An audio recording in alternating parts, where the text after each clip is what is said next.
A gente vai começar aqui mais um episódio do Conexão Glia, e dessa vez eu estou muito, muito animada, porque a gente tem aqui um convidado muito especial. Eu trouxe aqui um professor de matemática para falar aqui em primeira mão com a gente. Acho que a matemática, ela foi de alguma forma durante muito tempo ali, criou-se um estigma com relação à matemática que precisa cair por terra assim urgentemente. Existem formas absolutamente amigáveis de se ensinar matemática e existem pesquisadores na área de facilitação do ensino da matemática que mostram isso de diversas formas. E o Marcel é uma pessoa que tem um trabalho incrível. Eu acompanho o trabalho dele pelas redes sociais. Na verdade, eu não o conheço pessoalmente. Eu o conheci através das redes sociais e ele posta bastante coisa sobre a prática dele, sobre o dia a dia dele de sala de aula. E o que me chamou extremamente a atenção é a maneira como ele traz a matemática de forma super inter e transdisciplinar, mas de uma maneira tão amigável ao cérebro, tão bonita de se ver. E você vê que ele se diverte, os alunos se divertem, é uma coisa leve. Marcel, conta um pouquinho aí sobre como é que é essa sua vida aí, como é que você foi parar na matemática, como é que você foi para o magistério. Conta um pouquinho, se apresenta aí para a gente, por favor. Em primeiro lugar, muito obrigado, Virginia, pelo convite, né? Uma satisfação poder estar aqui conversando com você e poder compartilhar um pouquinho da minha prática, que eu estou aprendendo ao longo dos anos de sala de aula, e atingir outros colegas, né? Que de repente tem algo a acrescentar, algo para aprender. Então, é sempre uma troca entre professores, né? Então, eu Sim. sou formado em matemática pela Universidade Federal, Universidade Estadual do Mato Grosso do Sul. Também eu finalizei no ano passado o doutorado em Ensino e História da Ciência e Matemática. Aí eu sou do interior do Mato Grosso do Sul, então eu sempre tive muita facilidade, assim, um encanto maior pelas exatas, né? Vi também que não era tão simples assim quanto eu achava, porque a matemática do estudante, quando a gente vai descobrir a matemática da graduação, é bem mais complexa. Imagino. E a minha relação com a sala de aula, bom, a nossa profissão de professor tem uma grande empregabilidade, né? Você termina a sua formação, você já consegue um emprego como Uhum. professor, embora você não tenha bastante reconhecimento. E muito do que a gente deve fazer em sala de aula, a gente aprende na sala de aula. Eu acabo até colocando talvez um cutucãozinho na formação de professores, né? A formação que a gente recebe acaba sendo não uma formação que tenha conexão com o que a gente vai fazer em sala de aula. Por exemplo, na matemática a gente aprende bastante sobre cálculo, muito sobre abstração, desenvolve nosso cérebro, mas falta aquela ideia de como vou fazer isso na sala de aula? Como que o cálculo se relaciona, por exemplo, com o que eu vou ensinar no sexto ano? Como que a álgebra linear se relaciona com o que eu vou falar com meus alunos no ensino médio? Nem tudo que a gente vê na graduação necessariamente é o que a gente vai ensinar, mas tem as suas conexões. E essas conexões eu fui descobrindo ao longo do ensino, ao longo da sala de aula, com a ajuda de outros professores. Eu Uhum. comecei dando aula na escola particular, foi um pouco menos difícil, porque na escola particular nós temos um número reduzido de alunos, os alunos já têm uma estrutura, tem sempre, vamos dizer assim, tem sempre os pais por perto para cobrar, e nisso eu não tinha aquela dificuldade muito com indisciplina. Quando eu consegui a oportunidade de dar aula na escola pública, houve um choque de realidade, porque eu conhecia o conteúdo, mas eu não articulava o conteúdo com os estudantes. E a realidade da sala de aula é mais desafiadora, da rede pública é mais desafiadora.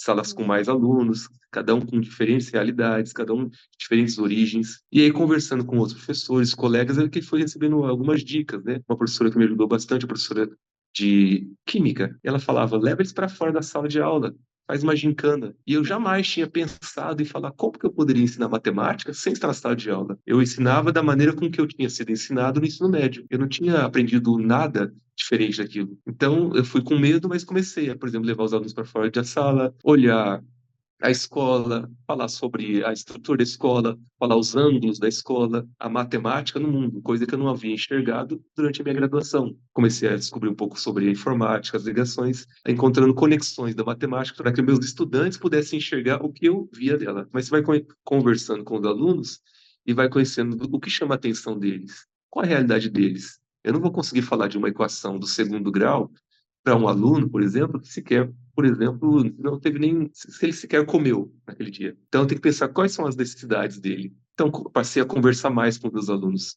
Eu era muito técnico. Aí, se o aluno fizesse algum cálculo errado, era certo ou errado e acabou. Então, com o tempo, passei a observar mais os procedimentos dos meus alunos, tentava achar conexões do dia a dia para que ele chamasse mais atenção a eles. Estou aprendendo ainda, né? Mas digamos assim que eu tenho um repertório maior de ideias para poder tentar atingir os meus alunos. A primeira coisa que me chamou a atenção que você falou, dentre as várias que você trouxe, a primeira é que eu não sabia que você tinha finalizado o doutorado, e, na verdade, a nossa trajetória é muito parecida, porque Ah, é? você tem um doutorado na área de matemática, e nós Sim, dois fomos para um sexto ano. A gente sabe o que é estar numa sala de sexto ano, a gente sabe o que é sim. estar com aquele monte de criança ali, todo mundo levantando a mão, todo mundo motivado para falar, para participar, né? E a gente vai, não sei se é isso que você percebe, mas eu vejo uma gradação, assim, conforme a gente vai avançando nos segmentos, né? E que parece que vão perdendo um pouco o brilho, né? Eles têm ali uma força, uma vontade, isso vai sumindo, e no ensino médio o que eu vejo, assim, é um peso. Primeiro, eu acho muito interessante a gente ter uma questão acadêmica. Eu gosto de problematizar sempre, né, a questão da qualidade da formação inicial dos professores, o do quanto essa formação inicial realmente nos prepara para o que a gente vai encontrar na escola depois, né? Mas ainda trazendo essa questão dessa sensação que eu tenho de perda do brilho que vai acontecendo com os alunos, você trouxe um ponto agora que é muito interessante, que é essa coisa de que você deixou muito claro o quanto você passeou ali em diferentes lugares dessa sua prática docente, até você entender que, no fim, é muito difícil você conseguir conectar com os alunos sem você conhecê-los, né? Sem você entender que precisa ter uma flexibilização e sair daquele tecnicismo, né? Eu acho que você trouxe ali a questão da equação de segundo grau, sou eu na aula de biologia falar da mitocôndria. Cara, é uma coisa que ninguém está enxergando ali, é muito abstrato, né? E como é que você conecta isso com a vida dele? Você ainda na questão do ensino público ainda tem um desafio ainda maior, né? Como é que você trabalha essa questão da relação com os alunos, né? Como é que isso, o que isso representa para você e como é que isso permeia as suas práticas assim? Com o passar dos anos, né, eu sempre foco agora né, no começo do ano. Que a relação do começo do ano é o que a gente vê, vamos dizer assim, mais teoricamente, é a ideia do contrato didático. Contrato didático são aquele conjunto de atitudes em que o aluno espera da gente e que nós esperamos do aluno. Muitas vezes o aluno vem com aquele contrato didático de o professor fala, eu copio, depois eu vou regurgitar numa prova e acabou. Então, esse contrato didático que os alunos acabam recebendo sempre eu vejo que tira o brilho dos alunos, porque no sexto ano ele vem com aquela ideia, tudo que você propõe no sexto ano, eles estão sempre prontos para fazer. Mas eles têm muita energia, muita gente não sabe lidar com aquela energia deles, então a gente vai sempre tenta passar alguma coisa para eles copiar, para se acalmarem, sendo que, na verdade, a gente deveria tentar trabalhar com essa energia deles, canalizar. Então, para tentar saber do que eles gostam, o que chama a atenção deles. No primeiro dia de aula, eu me apresento quem eu sou, de onde eu vim, o que eu gosto, das inteligências, de o que é ser inteligente. Inteligente é saber matemática. Pega o exemplo, Einstein, Neymar. Eu falo de Neymar porque na escola onde eu dou aula é a escola onde o Neymar estudou. Então, todos os meus estudantes querem ser o próximo Neymar. Aí eu coloco a foto dos dois, por exemplo. Einstein e Neymar, quem é inteligente? Eles falam Einstein. Fala que legal, por quê? Aí eles ficam um tempinho e falam, tá no livro. Fala, Neymar não é inteligente? O que ele faz? Então a gente vai discutindo. É inteligência você saber lidar com o seu corpo. É inteligência você saber lidar com equações. São inteligências diferentes. Habilidades diferentes. Então todos têm algum tipo de inteligência, todos têm alguma habilidade. Então nós vamos tentar trabalhar com vocês aqui na habilidade da matemática. Vocês não serem bons em matemática não quer dizer que vocês não sejam inteligentes. Quer dizer que precisa treinar um pouco mais, precisa compreender mais. Então, faço sempre uma conversa no primeiro dia. E vou conversando com eles, descobrir o que eles gostam, que esporte, o que vocês querem fazer futuramente, qual o interesse de vocês. Então, a partir daí, eu vou tentando montar um plano de que tipo de estratégia vou usar para chamar a atenção deles. Como, por exemplo, para poder falar da equação do segundo grau, isso foi quando, no nono ano, eu tentava descrever o que era uma parábola, que é o movimento que a bola faz, que é justamente o que a equação, uma função do segundo grau faz. Ela descreve uma parábola. Então, a partir daí, eu já tinha elementos para poder chamar a atenção deles para falar, queremos calcular qual é a distância de um chute. Então, isso já dava um significado. E você dando um significado para a matemática, vão aprender com mais facilidade, porque a matemática não se torna muito abstrata, vamos só pegar coeficientes, números sem significado, isso não contribui para que eles possam transformar aquilo em conhecimento. Perfeito. Isso não é aprendizagem profunda, né? Isso é ali, Sim. você fica ali no superficial sempre, e é muito interessante isso que você traz, porque eu acho que eu nunca ouvi, talvez eu também nunca conversei com tantos professores de matemática sobre isso, né? Mas de começar justamente, né, um ano letivo numa disciplina de matemática falando sobre inteligência. Isso é fantástico. Isso é fantástico e isso faz um bem absurdo. Isso é muito amigável ao cérebro, porque acho que uma das grandes questões, né, que transformam a matemática e geram esse estigma dos alunos, né, em relação a essas habilidades numéricas, né, e de cálculo, é essa questão da conexão entre inteligência e habilidades de cálculo e de que a inteligência é algo inato, né? Então, é um sufoco ali para a gente desconstruir essa questão de que inteligência é uma coisa fluida e de que o cérebro trabalha com a inteligência de uma maneira que é o tempo inteiro plástico, né? E é muito interessante esse trabalho de começar o ano em cima dessa ideia, né? Então, você já começa, olha só, aqui ninguém trabalha com 880, né? A gente trabalha com construção e trazendo essa variável ali, Einstein, Neymar, gente, não é assim que funciona, né? E você jamais conseguiria assim modular suas estratégias se você não tivesse esse primeiro momento ali ouvindo a turma, né? Acho que uma coisa que a gente sempre ouve bastante é, poxa, mas como é que eu vou conseguir tempo para conversar com as turmas se a gente tem que cumprir cronograma? O dia um já tem matéria para dar, se você usa o dia um para conversar, você já perdeu um dia de aula, Uhum. né? E aquela eterna situação em relação a isso, né? Como é que você tem alguma dica assim de como é que você consegue fazer seu planejamento para conseguir dar conta disso? No fim, você acaba ganhando tempo fazendo isso? Como é que funciona isso para você? Bom, eu pego como a minha experiência, que eu também tinha uma mentalidade mais fechada, né? Quando a gente observa quais são os conteúdos, os tópicos que a gente tem que passar, são diversos, tanto que matemática e língua portuguesa são as disciplinas que têm mais aulas, né? Mas quando você procura trabalhar com maior flexibilidade, você pode trabalhar diversos objetos de estudo, diversas habilidades ao mesmo tempo. Então, quando você permite que os alunos saiam até da sala de aula, permite eles vivenciar uma experiência, a partir de uma experiência você pode discutir com eles diversos elementos e já vão estar sendo trabalhadas diversas habilidades. Muitas Uhum. vezes acontece também da gente não conhecer muito bem aquele conteúdo, porque enquanto professor de matemática a gente acaba tendo uma coisa mais fechada, porque a matemática é exata? É, mas a matemática ela surge a partir de tentativas e erros. Então, uma coisa muito importante que eu aprendi também, o erro é importante. O erro contribui para o aprendizado. Agora, se eu tenho aquela mentalidade, vou fazer um cálculo, não posso errar, eu já estou errando. Por quê? A matemática é tentar apagar, voltar. Todos os matemáticos, todo o conteúdo que a gente tem hoje em dia veio de pessoas que tentaram, erraram e persistiram. Então, a ideia de tentar fazer com que os meus alunos entendam, persistam. Não estamos procurando aqui resposta, estamos procurando procedimentos. Qual procedimento será o mais simples? Qual procedimento mais vai chegar a uma resposta satisfatória? Então, trabalhar bastante com procedimentos.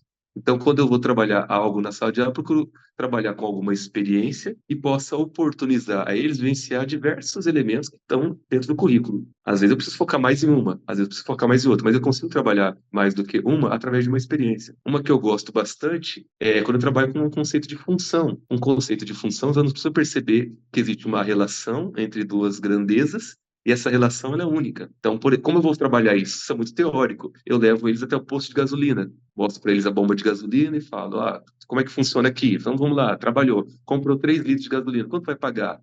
Monta uma tabelinha e faz com que eles percebam que existe uma relação entre a quantidade de gasolina e o valor pago. A partir daí, a gente vai tentar escrever, por exemplo, as expressões que podem prever qual vai ser o valor que eu vou pagar se eu tiver um gasto muito alto de gasolina. Então, a partir daí, a gente vai discutindo o que é função, discute o que é domínio, contra domínio, imagem. Então, é muito mais satisfatório com alguma experiência vivenciada do que você teoricamente falando, falando e falando. E também que os nossos alunos eles não têm as funções executivas, né, totalmente formadas ainda, né? Então eu preciso trabalhar de maneira que eles consigam focar a atenção, consigam tentar não se distrair. E como que eu vou fazer isso? Dando uma emoção para a sala de aula. Se eu ficar sempre falando, falando e apontando, isso não vai gerar muita emoção. Então é necessário que eles tenham uma vivência além disso. Claro que em alguns momentos a gente tem que ter uma aula expositiva. Não é para a gente, né, acaba com a aula expositiva, não é isso, né? Não.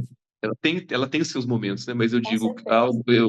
uma experiência para a gente começar o assunto. Aí depois aquela experiência vai ecoar ao longo do bimestre, ao longo das outras aulas, mas ela foi fundamental para dar um significado. Eu acho que o que me ajudou na questão de experiência, que eu também tenho muita formação em física. Então, em física, eu fazia diversos experimentos. Várias coisas maravilhosas assim que você trouxe. Acho que a primeira que eu acho que você é neurocientista, não sabe, porque você já trouxe aqui vários conceitos assim. Falei, Marcelo está escondendo o jogo, mas você trouxe aqui, nessa sua última fala, você trouxe a importância de flexibilidade cognitiva, você trouxe a importância da mentalidade de crescimento, que é a gente é, trabalhar com procedimentos e instituir literalmente a cultura do erro, porque o erro importa. Então, quando você trouxe essa coisa de procedimentos, né, eu não quero resposta certa, eu quero formas da gente chegar às respostas, e existem várias delas, e isso é flexibilidade cognitiva. E quando a gente trabalha isso com os alunos desde cedo, principalmente nas exatas, a gente poupa tanto sofrimento, tanto, porque é muito sofrimento que o aluno tem. E aí você trouxe a questão do casamento ali da matemática com a física, né? Sim, E isso é muito interessante quando você traz, porque essa fragmentação que a gente faz para fins didáticos, de separar as coisas, tem uma hora que a gente separa tanto que você começa a, sabe? Caramba, acho que eu separei demais, né? E aí você separa a ferramenta do que é o contexto, aí o aluno fica, tá, mas isso aqui serve para quê? Quando, na verdade, em algumas situações era para estar tão mais integrado e facilitaria tão mais a vida dos alunos, né? Como você trouxe aí os exemplos de trazer a física ali para o mundo da matemática, e por que não a biologia? Porque tem muita matemática na biologia, e por que não sim. nas artes? Porque tem muita matemática. E eu queria que você falasse um pouquinho dessas suas experiências com as outras disciplinas, porque eu já vi que você faz várias ações desse tipo nas suas aulas. São as conversas que a gente tem com os outros professores, né? Então é legal que a gente possa ter esses momentos, embora nem sempre a vida corrida da sala da escola permite que a gente tenha trocas com os professores, né? Geralmente quando a gente se encontra é para algum conselho, para tomar aquele cafezinho rápido. Então quando a gente Uhum, possui a oportunidade de ter trocas, a gente vai falando sobre as nossas disciplinas e encontrando elementos afim. Eu gosto bastante da disciplina de história, então, eu já fiz, por exemplo, dois projetos, né? Um de estatísticas, que a gente trabalha bastante para finalizar todos os trabalhos que foram feitos ao longo do ano, que culmina no mês da consciência negra. E eu uso estatística. Por quê? Para mostrar para a galera, para os estudantes, as estatísticas que mostram a desigualdade. Então, aí existe um diálogo com as aulas de história. A gente vai observar por que acontece isso, por que temos essa desigualdade no nosso país, por que as pessoas negras não estão nos cargos de poder. O que aconteceu? Será porque já brotou assim? Então, nós vamos falar um pouquinho sobre a história. Então, falamos de toda a escravidão e depois a gente culmina em gráficos que mostram, por exemplo, como que as pessoas negras recebem menos, em uhum, média, como que as pessoas negras estão menos em cargos de poder. Mostramos gráficos comparando salários, comparando a participação das pessoas. Então, a estatística ela ganha um significado quando aqueles gráficos, aquelas médias, está entendendo o que ela quer dizer. E para ver que não é uma questão de opinião, é uma questão de dados, fatos que os gráficos mostram. Trabalhei com uma professora de língua portuguesa, também na parte de estatística, para falar sobre feminicídio, um trabalho do mês do mês de março, né?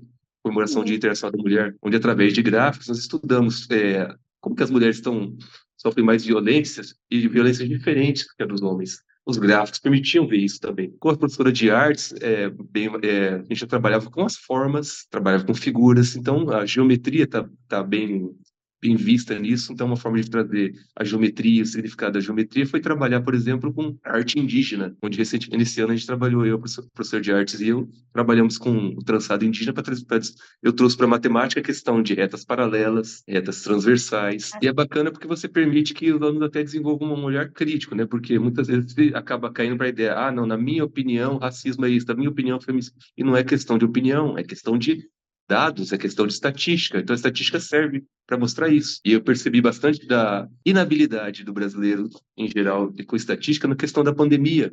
Quando mostravam gráficos de média móvel, as pessoas não interpretavam aquilo. E aquilo Uhum. mostrava para a gente o que estava acontecendo. Então, é importantíssima a estatística, mas se ela não tiver conexões com a nossa realidade, a gente não vai trazer para a nossa vida. Acaba sendo exercícios sem sentido, não vão trazer significado algum. Eu procuro trabalhar com a própria história da matemática, né? Como que aquele conceito surgiu? Porque geralmente a maneira com que aquele conceito surgiu ao longo da história é a maneira com que a gente aprende aquele conceito também. A ideia de começar sempre com uma experiência ajuda inclusive nisso.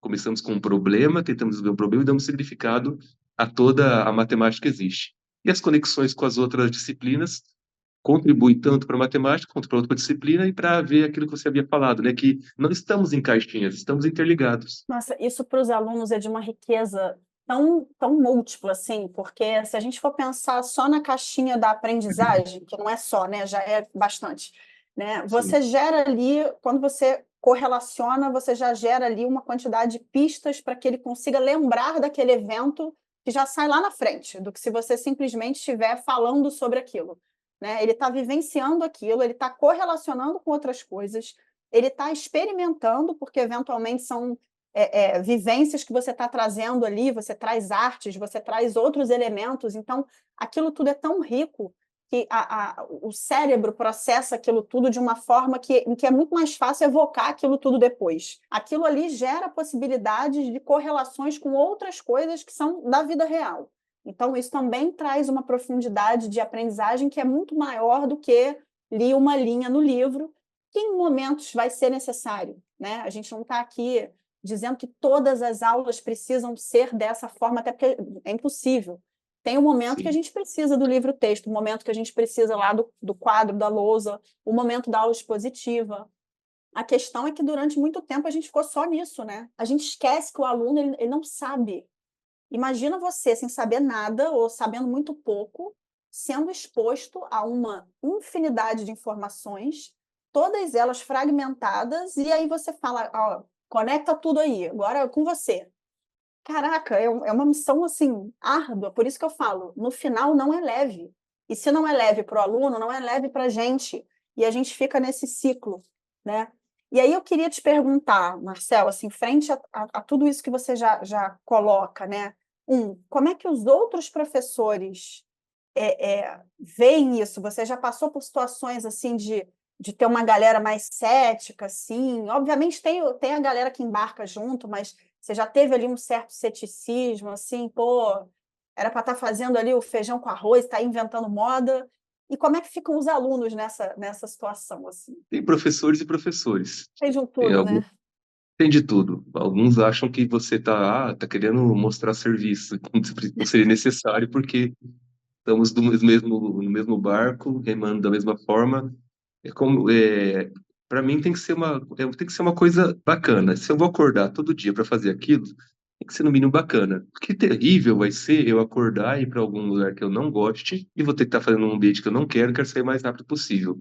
A sala de aula não é aquela mil maravilhas. É desafiadora, é desgastante. Estou sempre animado, feliz, de forma alguma. Mas eu procuro tentar fazer para que aquilo seja interessante. Tem colegas que você percebe que não, e acha, como eu disse, está querendo se mostrar, e tem outros colegas que falam, nunca pensei dessa forma. Eu falei, eu também não.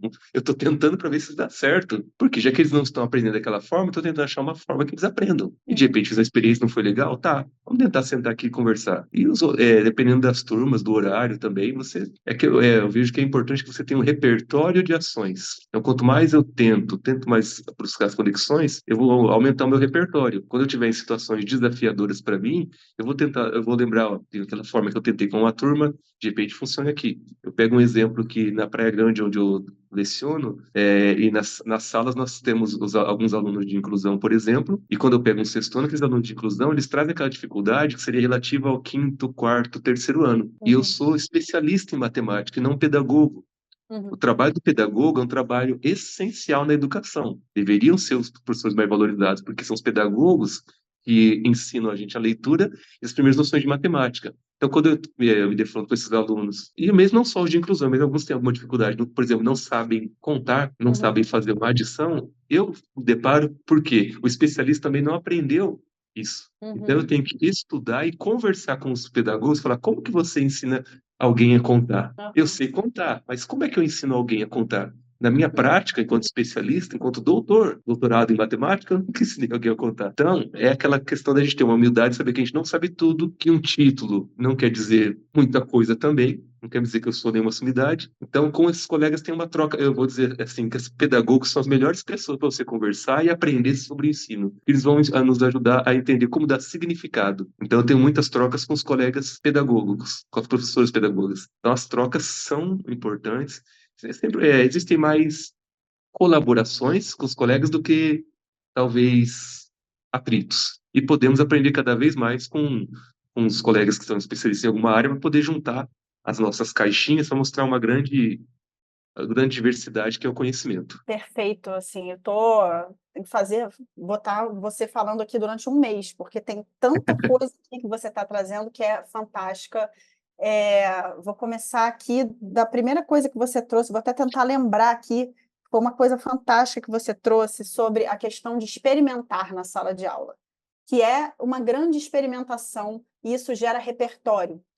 Não vai dar certo sempre. Vão ter práticas que a gente vai planejar, que chega na hora a turma recebeu de um jeito que não era o que a gente esperou, e ok, mas a gente viu o que acontece, porque cada turma é diferente, mas aquilo gera repertório. E quanto mais repertório, mais possibilidades. E quanto mais possibilidades, há uma probabilidade maior de você estar abarcando mais gente daquele grupo, né? Porque quando você repete sempre a mesma coisa, sempre de um jeito só, e provavelmente sempre o mesmo jeito que foi o que você aprendeu, a probabilidade de você estar sendo bem estreito é muito maior, né? Então, a gente fala tanto em inclusão e as pessoas levam muito o termo inclusão para questões de diagnóstico, e tem a ver com isso também, mas a gente esquece que inclusão é você estar olhando todo mundo, tirando as especificidades dos casos de diagnósticos, mas é você ter um olhar para todas essas diferenças, né? E quando você não trabalha diferentes possibilidades e não gera esses repertórios, fica muito difícil de você ter acervo ali para trabalhar, né? Então, isso foi uma coisa muito interessante do que você trouxe. E isso a gente consegue não só fazendo, mas trocando. Essa coisa de criação de rede, de colocar os professores para conversar, e daí veio essa ideia aqui de criar esse Conexão Glia. Quando você me falou agora que você troca com as pedagogas, eu falei, gente, isso tem que fazer uma frase, né, e colocar lá, porque é isso. Eu sei contar, mas eu não sei ensinar a contar.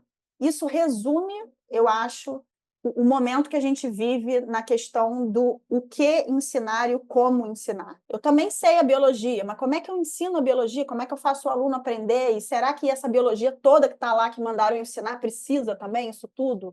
Será que não tem outras coisas que ficaram pelo caminho que não estão sendo vistas, né? Então, me fala um pouquinho aí dos alunos, da perspectiva dos alunos em relação a isso tudo. Como é que você enxerga assim? Quanto aos alunos, é importante que são aprendizados, né? Eu aprendi a ideia do ensino e aprendizagem. São dois papéis. Eu também falo para eles. O ensino é minha responsabilidade, a aprendizagem é deles. Uhum. Porque a aprendizagem não depende só do sujeito, ou seja, do aluno. Então, a primeira coisa de falar, então, já era, porque o aluno não quer aprender. Então, aí que surge a questão. O ensino é minha responsabilidade. Eu tenho que fazer um ensino que oportunize uma aprendizagem. Eu não vou dizer que garante a aprendizagem, só vou poder dizer que garantir a aprendizagem quando eu fizer uma prova, poder avaliar. Então, eu não posso falar, isso aqui ele vai aprender. Eu só vou poder garantir que ele aprendeu depois que eu fizer uma avaliação para Uhum. verificar se ele conseguiu compreender aquilo. Então, eu posso oportunizar a aprendizagem como pensando em como vai ser minha aula, qual tarefa eu vou utilizar. E essa tarefa vai permitir, vai oportunizar aquele estudante pensar de qual forma essa tarefa, levá-los para algum lugar, vai oportunizar eles vivenciar o quê? Porque a partir do momento que ele vai ter a oportunidade de vivenciar aquilo, ele pode se interessar, e se ele se interessar, ele vai aprender. Mas a aprendizagem depende do sujeito, não depende do professor. Mas isso Uhum. não quer dizer que eu não tenho responsabilidade disso, porque a minha responsabilidade é o ensino. Então, o ensino tem que ser feito de maneira a oportunizar aprendizagens através de desafios. Eu vejo que desafios, por que um desafios que eu falo na matemática? Porque geralmente os alunos se encantam com isso. E é uma estratégia que eu uso de sexto ano. E realmente, sexto ano vem com aquela energia. Inclusive, meus sexto anos, na maioria das vezes, eles vêm após a educação física ainda. Então, já vem com aquela energia da educação física. O que que eu descobri? eles estão com aquela força, aquela energia motora, aquela ideia de se mover. Quando eu mostro para eles um desafio, porque não é aquilo escrevendo uma equação ou um número somado, é um desafio de raciocínio lógico, pura matemática, eles se interessam. Eles vão se interessando e vão se acalmando, quer dizer, entrando naquele ambiente que agora você vai trabalhar com o quê? Com raciocínio matemático, não com a sua, com a seu, não com, com algum exercício motor, Uhum. correndo, movimentando. Você vai Uhum. pensar. E é bacana que agora até eles pedem. Agora eu criei uma bolha que eles pedem. Não vai ter desafio hoje, não, professor? Ai, Mas que é legal. interessante que através dos desafios eu consigo acalmá-los para poder começar a oportunizar aquelas aprendizagens e aí poder discutir a matemática. Então, é nisso que eu tento focar. Conforme a gente vai oferecendo isso para os alunos, eles vão percebendo que que a matemática faz um pouco mais de sentido, que aquela aula vai ser diferente, porque você quebrou aquele contrato didático de professor passa, eu copio, regurgito na prova. Peraí, a gente vai discutir agora. O sexto ano, por exemplo, dá um impacto muito grande, que às vezes eles vêm preparados para copiar, e dificilmente eu passo matéria na lousa. Eu dou um desafio e fico discutindo com eles. E eu falo, anota isso, agora anota aquilo. Eles estão falando, mas não vai ter texto? Então eles estranham, mas essa quebra do contrato didático contribui para que aquilo tenha um significado. Como se a sinapse falou, opa, é diferente isso, teve uma emoção. Agora eu vou conseguir dar significado para aquilo. Então essa que é a relação. Se lembrar o meu papel é do ensino. O deles é aprendizagem. Então eu preciso estimular eles para que eles possam estar aptos para aprender. Não, isso é muito interessante, porque a gente vive aí, né, desde a BNCC, essa coisa de vamos trabalhar habilidades e competências, e assim, o que a gente vê na prática é que no final temos lá o material didático, temos a lousa e as habilidades e competências, como é que ficam? Só que se a gente não sai dessa quebra de contrato didático, fica muito difícil trabalhar habilidades e competências, porque grande parte delas, se a gente for olhar, elas são de cunho comportamental também. E elas têm a ver com ação. Então, assim, não casa muito bem, né, com aquele mesmo, mais do mesmo que sempre foi feito, né? Então, como é que eu também vou gerar algum tipo de autonomia e ensinar, ou, como você muito bem diz, né?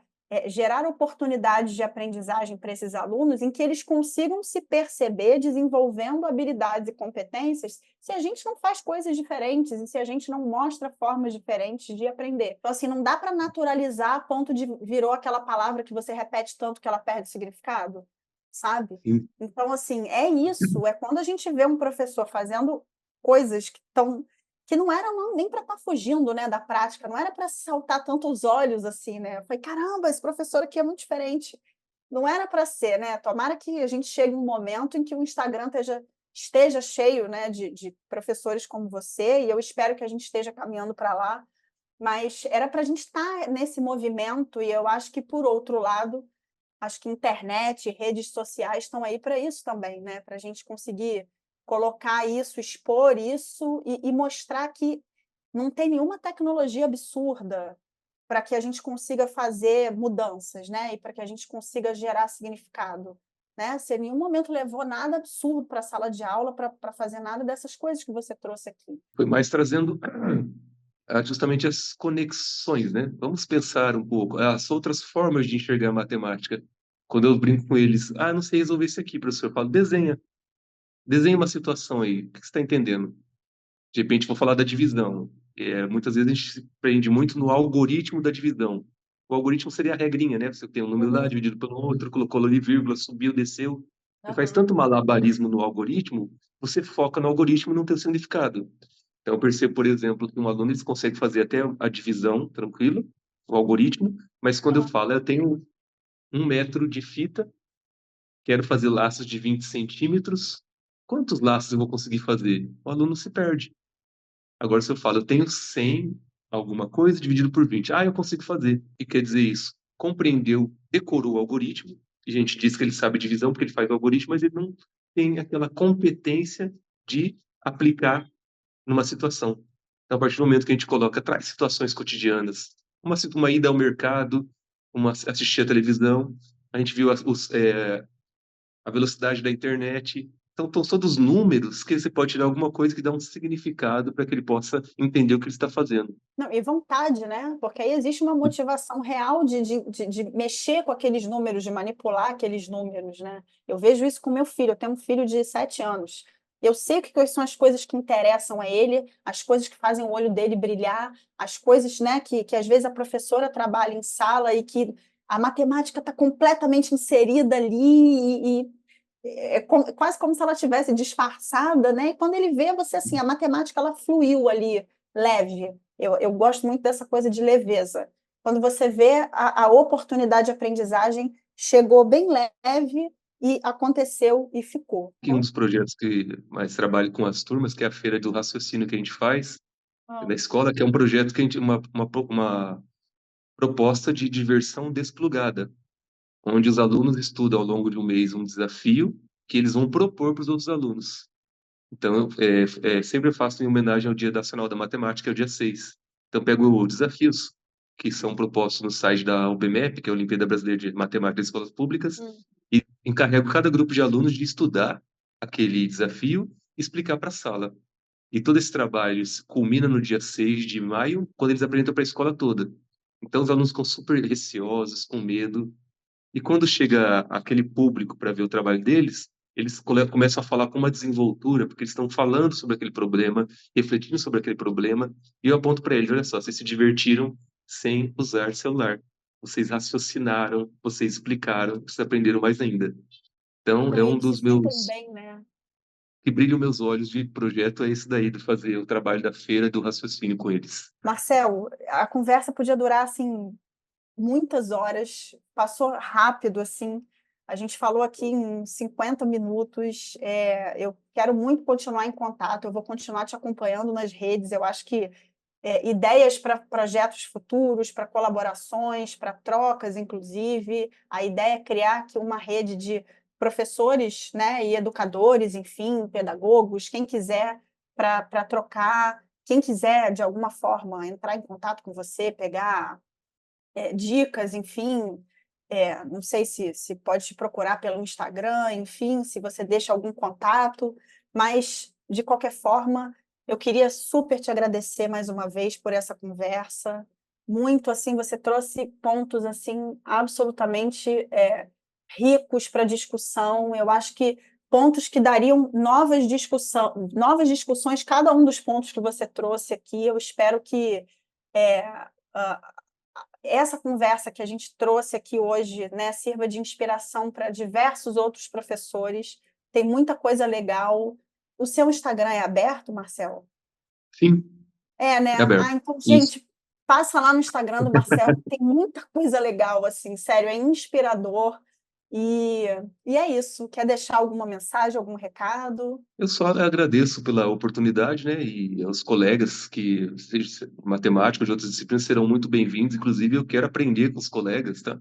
Eu estou aprendendo cada dia, então estou aberto para aprender, modificar, conhecer mais. Então, acho que as trocas são essenciais. Então, serão todos muito bem-vindos, bem-vindas, e eu agradeço Perfeito. bastante a oportunidade. Eu que agradeço, Marcel. Pessoal, até a próxima. Em breve a gente divulga aí quem vai ser nosso próximo ou nossa próxima convidada para o Conexão Glia. E eu espero vocês. Até lá.